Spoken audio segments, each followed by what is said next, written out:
irmãos. Olá, um ótimo dia para vocês. Olá, amigos do Facebook. Eu vou deixar mais uma palavra que veio ao meu coração. Já ando a estudá-la há algum tempo. Não é que eu não tenha tido a oportunidade de passá-la para vocês, mas sinceramente já fiz um vídeo, apaguei. Não achei que era totalmente aquilo que Deus queria falar aos nossos corações.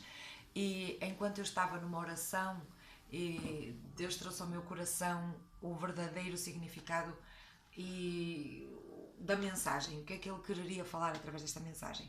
Ora, a mensagem está lá no livro de Filemão, como o capítulo é só um e é muito pequenino, eu vou passar a ler, amém? Então diz assim: Paulo, prisioneiro de Jesus Cristo, e o irmão Timóteo, o amado Filemão, nosso cooperador, ou seja, uma carta a Filemão, que Paulo escreve a um homem chamado Filemão. E diz assim: e à nossa irmã Áfia, ao Arquipo, nosso companheiro, e à igreja que está em sua casa. Graça a vós e paz da parte de Deus, nosso Pai, e do Senhor Jesus Cristo.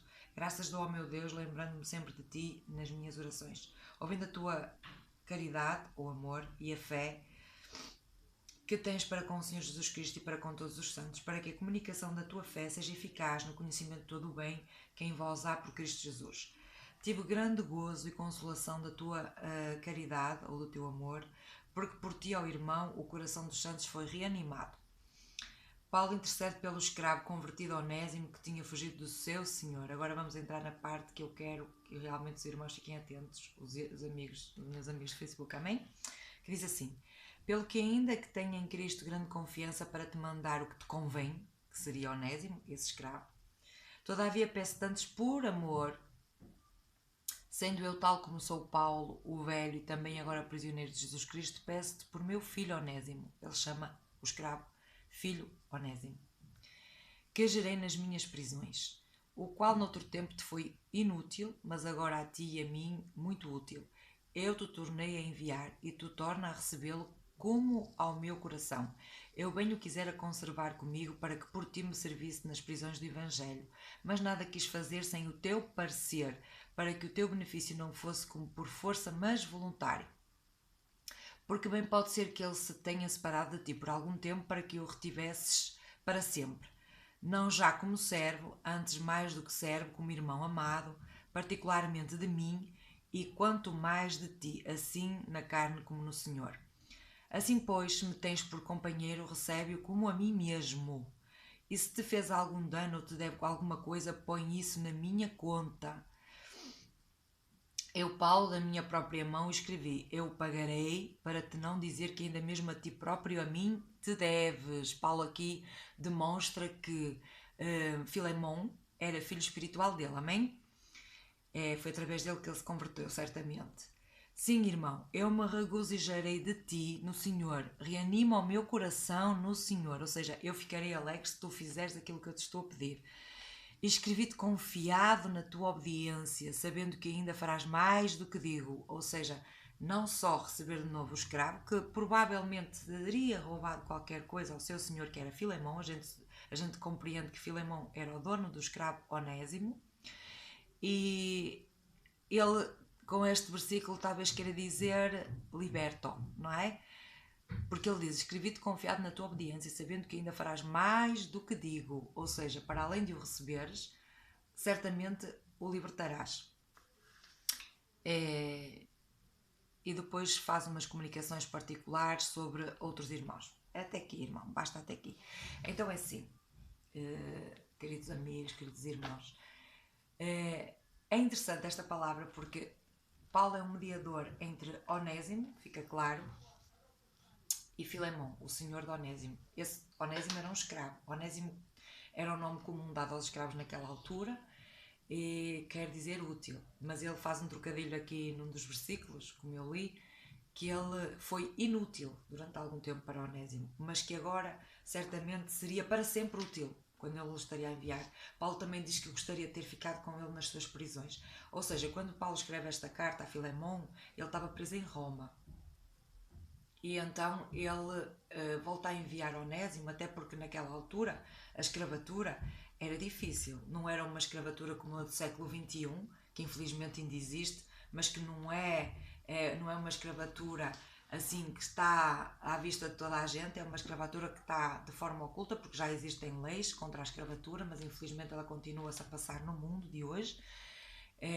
Há registro até que a população do mundo terá 30 milhões de escravos, só para terem uma ideia, e metade desses escravos estão concentrados na Índia, particularmente na Índia, pela Ásia, enfim. Mas o que eu quero falar aqui, a escravatura no tempo dos romanos, neste tempo, após Cristo, era uma escravatura onde o escravo não era respeitado, onde o escravo não tinha nenhuma... não tinha nenhum poder ou não tinha nenhuma lei que o protegesse. Os únicos que tinham poder eram os seus senhores, e a maioria dos seus senhores eram maus, eram cruéis com os escravos.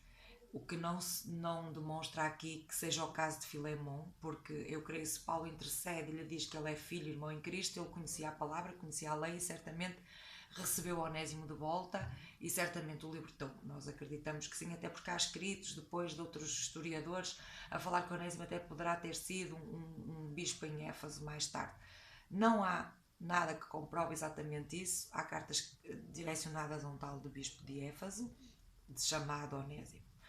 Mas é provável que isso tenha acontecido, irmãos, porque se ele era irmão em Cristo, nós sabemos pela palavra de Deus que nós somos todos livres, que não há homens, o ser humano não pode ser comercializado. A nossa vida foi paga por Jesus Cristo. E infelizmente o homem, ao longo dos anos, era muito ignorante nesse aspecto. Achava-se uns superiores a outros e nós não temos superioridade nenhuma, de nenhum para nenhum, de ninguém para ninguém. Mas o que se passa aqui é interessante, porque os escravos, como eu dizia, não tinham nenhuma lei que os defendesse. Os senhores podiam fazer tudo o que quisessem com eles, podiam crucificá-los, podiam matá-los, podiam açoitá-los, podiam fazer tudo. Aliás, um escravo que fugisse normalmente era capturado e depois era marcado na testa e poderia até ser morto ou crucificado, poder ser espancado até à morte. Podiam fazer o que quisessem com ele. Os senhores eram livres de fazer o que quisessem, não havia lei que os protegesse.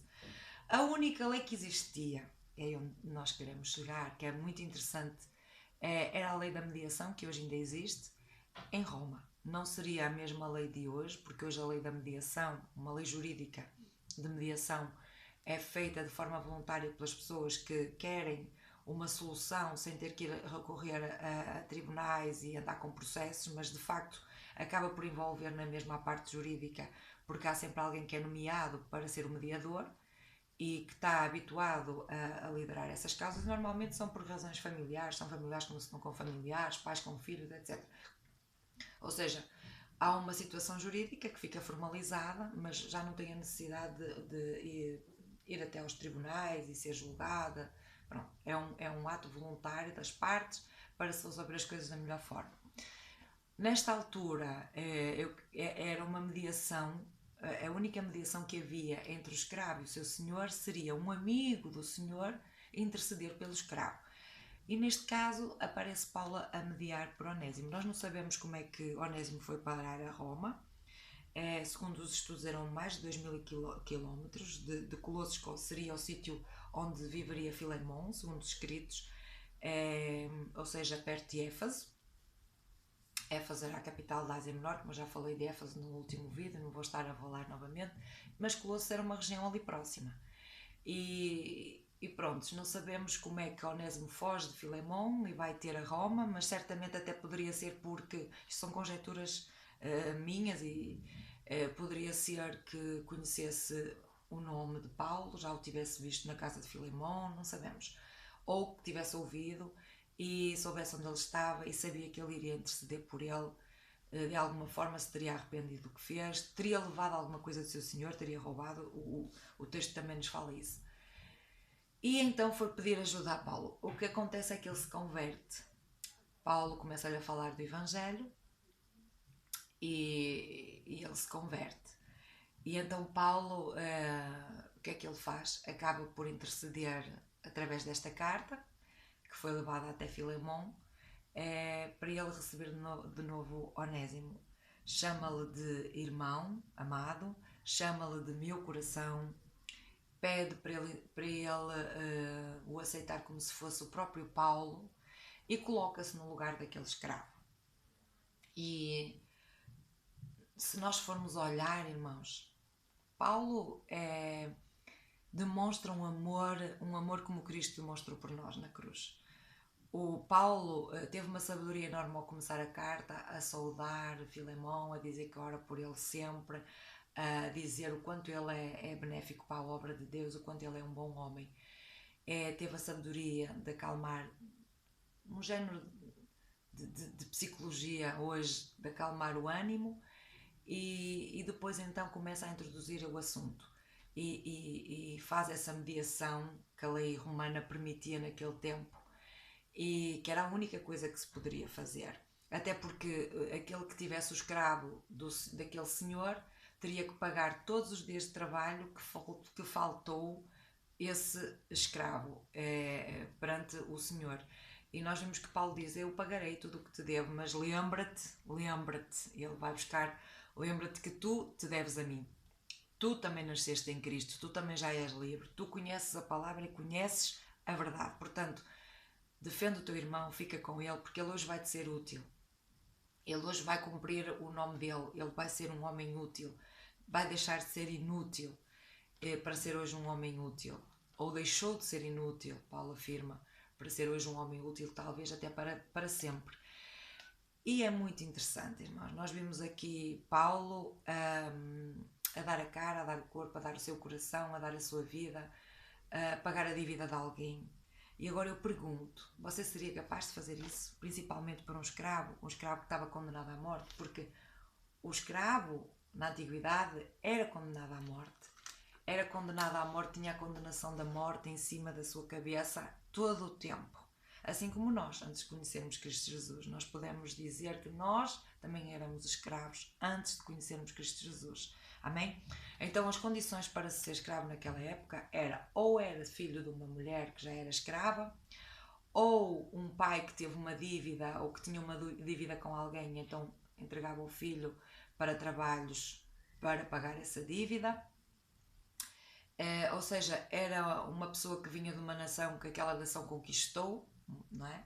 Filho de uma nação conquistada, ou tinha cometido um crime específico e então teria que pagar pelo seu crime.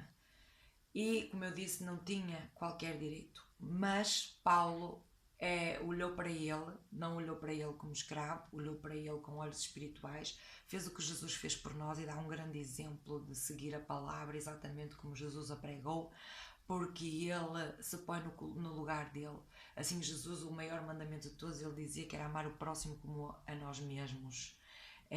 Lá em Gálatas, creio que 5,14 fala que toda a lei se resume num só mandamento: ama o teu próximo como a ti mesmo. Ou seja, Paulo estava a fazer exatamente isso. Paulo diz: eu pago a dívida dele, aceito-o como se fosse eu mesmo e eu confio nele. Era isso que ele estava a dizer. Ele é o meu coração, eu confio nele. E então eu pergunto: você era capaz de defender um escravo, uma pessoa que já foi no antes, uma pessoa que até pode ter roubado, uma pessoa que até fugiu, uma pessoa que fez uma série de coisas que não eram corretas, mas que aceitou um dia a fé em Deus e fé em Jesus Cristo e aceitou que queria ser uma nova criatura e hoje é essa nova criatura. Você já olha para ele como uma nova criatura? Você alguma vez foi mediador dele em alguma coisa? Você acredita no seu irmão? Você acredita nessa pessoa que está ao seu lado, no seu amigo, naquela pessoa que se senta ao pé de si na igreja, ou daquela pessoa que você sabe que se converteu realmente e que merece um voto de confiança? Porque era isso que Paulo estava a fazer. Ele sabia o que tinha ensinado a Onésimo, ele sabia quem hoje era Onésimo e ele confiava totalmente na fé de Onésimo. E nós confiamos na fé daqueles a quem nós dizemos que são nossos irmãos e nossos amigos. Você era capaz de fazer aquilo que Paulo está a fazer aqui? Você era capaz de mediar uma causa destas? É essa a reflexão que eu quero deixar, irmãos, porque Deus trouxe-me até a uma comparação do antes e o depois. Nós também éramos onésimos, inúteis. até sermos onésimos úteis depois de aceitarmos a Jesus, amém? Então se a gente for a ver, nós estávamos na condição de onésimo antes de conhecer a verdade, porque a palavra diz que a verdade nos liberta quando a gente chega à verdade, que é Jesus Cristo, a verdade que é a palavra, quando nós conhecemos a nossa essência, de onde vimos, para onde vamos, que temos duas escolhas, o bem e o mal, que nós podemos seguir a Deus ou não. Nós temos, por exemplo, eu costumo dizer que a Bíblia, a palavra, que muita gente considera apenas um livro histórico e não percebe que é a palavra viva de Jesus Cristo, é a palavra viva de Deus que nos deixou um código para seguir. Eu costumo dizer, nós temos uma Constituição aqui em Portugal, uma Constituição, um livro pelo qual nós temos leis e a nação é regida, e nós temos temos direitos e deveres perante essa nação. Eu costumo dizer que a Bíblia é o nosso código espiritual, aquele que nos diz o que devemos e o que não devemos fazer, os nossos deveres e os nossos direitos, e que nós podemos reclamá-los perante o Pai, mas nós também temos que obedecer. Não é diferente das leis do mundo. Aliás, o homem não faz nada. De novo, todas as coisas que o homem cria, a essência está em Deus. Ele tem essa capacidade para perceber que tem que haver leis, tem que haver normas, tem que haver uma legislação, tem que haver regras, precisamente porque já antes sequer do mundo ser fundado, isso já existe com Deus, e Deus nos fez à sua imagem. Nós não estamos a criar nada novo, irmão, nós estamos simplesmente a recriar aquilo que Deus ensinou a todos nós, amém? Mas o que eu quero dizer, eu fiz a comparação entre o antes e o depois, o que nós somos sem Cristo e o que nós somos quando aceitamos a Cristo. Nós temos na mesma aflições, nós temos na mesma problemas, mas nós somos livres de tudo isso, porque podemos passar por uma série de circunstâncias, mas sabemos para onde vamos, de onde vimos, conhecemos a verdade, essa verdade nos libertou e vivemos em paz todos os dias, mesmo no meio das aflições. Amém, irmãos? Então, é assim. E amigos de Facebook, é assim. Antes nós éramos inúteis, nós éramos escravos, nós éramos fugitivos, nós éramos pecadores, nós éramos devedores, nós éramos maltratados, nós éramos condenados à morte. Tudo que nos pudesse atingir não nos dava saúde, nem mental, nem física, nem espiritual. Éramos sem lei, não tínhamos a lei de Deus para seguir, tínhamos apenas a lei dos homens, sem defesa perante Deus das nossas causas justas, não é? Porque há causas que mesmo na justiça dos homens elas ficam impunes. Éramos sem vida eterna e estávamos mortos mesmo vivos e respirando, porque quem não conhece a palavra de Deus vive morto, porque Deus diz que só há dois caminhos e só há duas portas, uma estreita e uma larga, e só existe o bem e o mal. O bem é Deus, o mal está com as trevas, está com o inimigo do homem, com o diabo, amém? Aquele anjo que caiu, que Deus expulsou porque queria ser Deus, amém? Então, e hoje, depois de termos recebido a Cristo, aqueles que já receberam a Jesus Cristo como o seu Salvador e Libertador, que o reconhecem como aquele que veio ao mundo para nos salvar, para nos voltar a unir a Deus e nos dar a vida eterna. Então hoje nós, depois de Cristo, somos úteis, somos amorosos, somos fiéis, somos cooperadores, somos amigos, somos irmãos, somos perdoadores, somos sensíveis às causas dos outros, somos mediadores entre uns e outros, somos livres, somos iguais pela salvação que Jesus nos deu e pela palavra de Deus. Somos pagadores das nossas dívidas e das dívidas dos outros, pela fé, temos uma só visão e somos um só. Naquela época em que os escravos eram maltratados, existia a morte. Não, era tudo, eles não tinham lei para defendê-los, eram condenados apenas. Instrumentos apenas para gerar riquezas. Os escravos, uma coisa, nem eram considerados pessoas, viviam a vida terrena como se não existissem de facto, eram sem valor, desprotegidos, sozinhos, sem amor, sem família, inúteis como pessoas, apenas úteis para o trabalho, objetos. A vida com a lei, já com a vida com a lei, depois de Jesus, depois de nós conhecermos a verdade, somos absolvidos das culpas, dos pecados, de tudo aquilo que ficou para trás. somos instrumento de vida eterna para levar a palavra a outros. Temos um valor infinito através do nosso Pai, através do nosso Deus.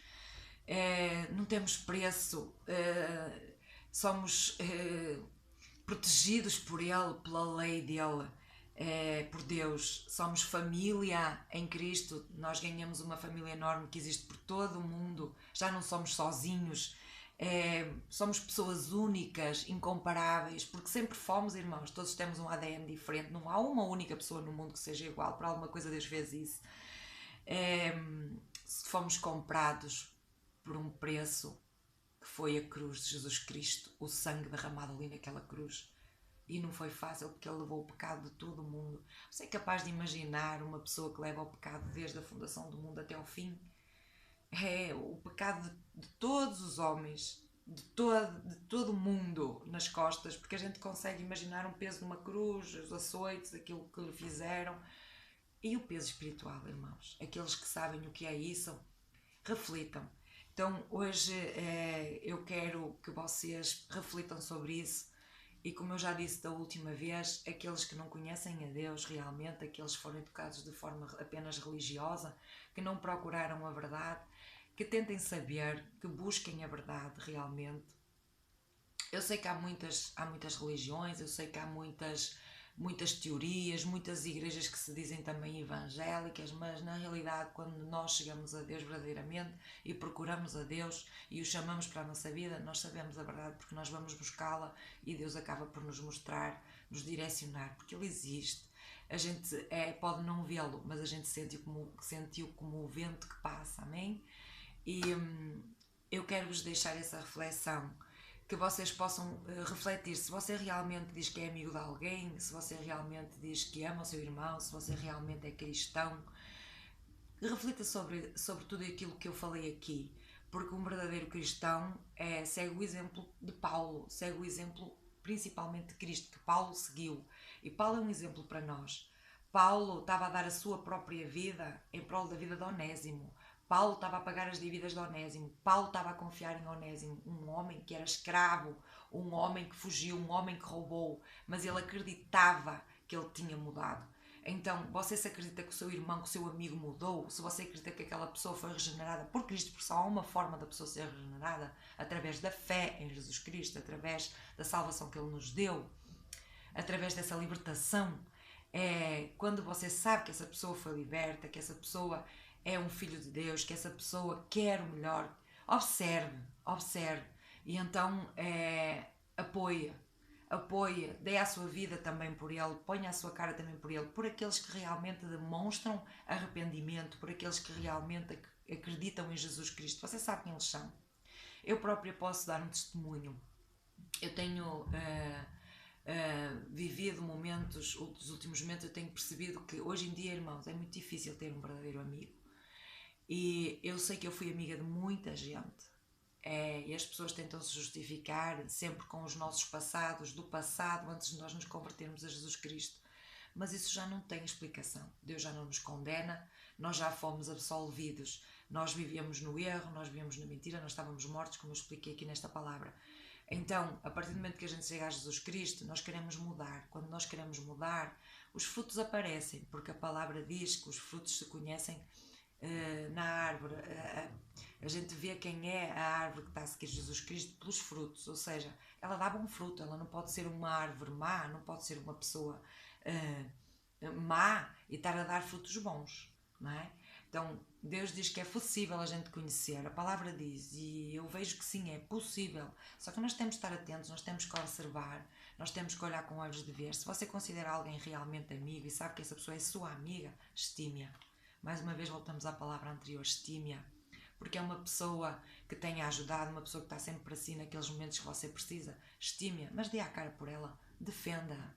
Não fique calado quando ela precisa de ajuda, quando ela precisa que o apoiem, quando ela precisa que confirmem a sua fé, que confirmem a pessoa que ela se tornou. Porque muitos de nós não fazem isso, só se defendem a ele mesmo, ao seu eu. E esse não se converteu ainda totalmente, porque aquele que realmente é convertido à palavra do Senhor Jesus Cristo, ele defende o seu irmão e conhece-o e sabe do que ele é capaz, dá a vida por ele, paga a sua dívida, ajuda-o. Amém? Que nós possamos refletir sobre isto, e era essa a palavra que eu queria deixar.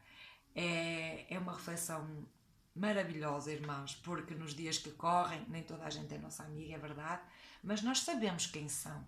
Portanto, honre aqueles que são e faça isso, porque muitas pessoas estão feridas. Eu tenho visto pessoas feridas, irmãos feridos, ovelhas feridas, por causa de relacionamentos que as pessoas não reconhecem, não são gratas, não têm gratidão.